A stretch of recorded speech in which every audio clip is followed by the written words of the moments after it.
Centrifugal pumps are operated singly. That is, one pump discharges into a pipeline.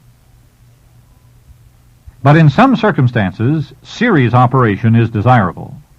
Two pumps operate in series when the first pump discharges into the suction of the second. To learn the effects of series operation, let's look at the first of the two pumps. And note the suction, discharge, and total heads, and the pumping rate. For example, let's say suction head is 0 and discharge head is 100 feet. Then the total head is 100 feet. Let's say pumping rate is 100 gallons of water per minute. Now look at the second pump. For simplicity, let's assume it's exactly like the first. If so, like the first pump, it can develop 100 feet total head. But this pump has a suction head of 100 feet, the first pump's discharge. So the second pump has a discharge head of 200 feet. Now, the second pump can't pump any more liquid than it receives from the first pump.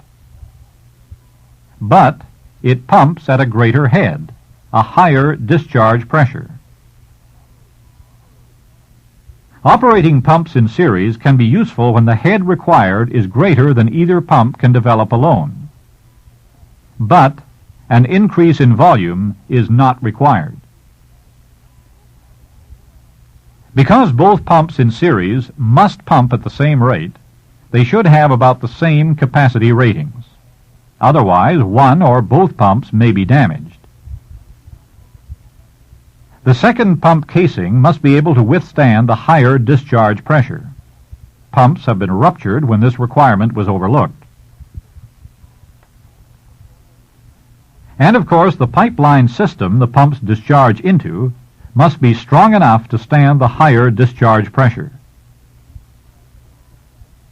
We have discussed only two pumps in series. It's possible to use more, but for more than two, the discharge pressure of the last pump might be excessively high.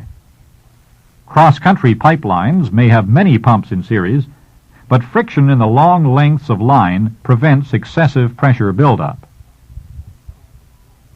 Pumps that discharge into the same pipeline system like this are said to be operating in parallel. One of these pumps, working alone, has its own individual capacity at a given total head. Let's say one pump, working alone, develops a total head of 135 feet and a capacity of 275 GPM. If each of the two pumps develops about the same head, their combined capacity when operating in parallel is greater than the capacity of either pump working alone, but not as great as the sum of the individual capacities of the pumps when each is working alone. Pump capacity, flow rate, cannot increase without an increase in the discharge system pressure differential, abbreviated delta P. In fact, delta P varies as the square of the flow rate. To increase delta P, pumps in parallel cannot decrease the pressure at the end of the discharge system. They increase their discharge pressure. They increase their total head. Suppose the total head increases to 150 feet. Then either pump, working alone at this head, if they are identical, has a capacity of only 200 GPM. Pumping in parallel, their combined capacity is 400 GPM. For effective parallel pumping, it's not necessary that the pumps have similar capacities. If they do not, be sure to use each pump's own characteristic curve in estimating capacity at the total head developed. It is necessary for effective parallel pumping that pumps have about the same head characteristics.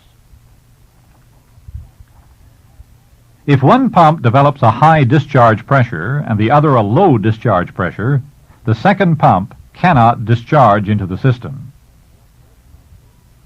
When head characteristics are similar, capacities, as reduced by increased total head, are additive. Summarizing, to increase head, operate pumps in series. To increase capacity, operate pumps in parallel.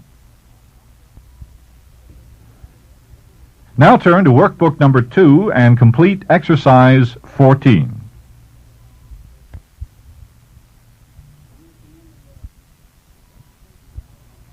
To demonstrate your knowledge of pump operations, you will be required to calculate such things as liquid horsepower, brake horsepower, and pump efficiency.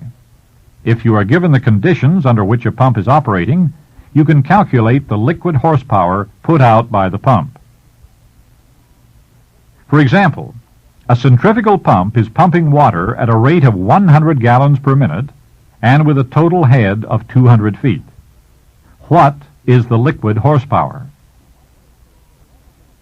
A logical approach to solving this problem is to calculate the pump's power output in foot-pounds per minute, since we know how to convert foot-pounds per minute to horsepower. The pumping rate is given in gallons per minute. Converting this quantity of water to pounds per minute provides the necessary ingredients to calculate foot-pounds per minute.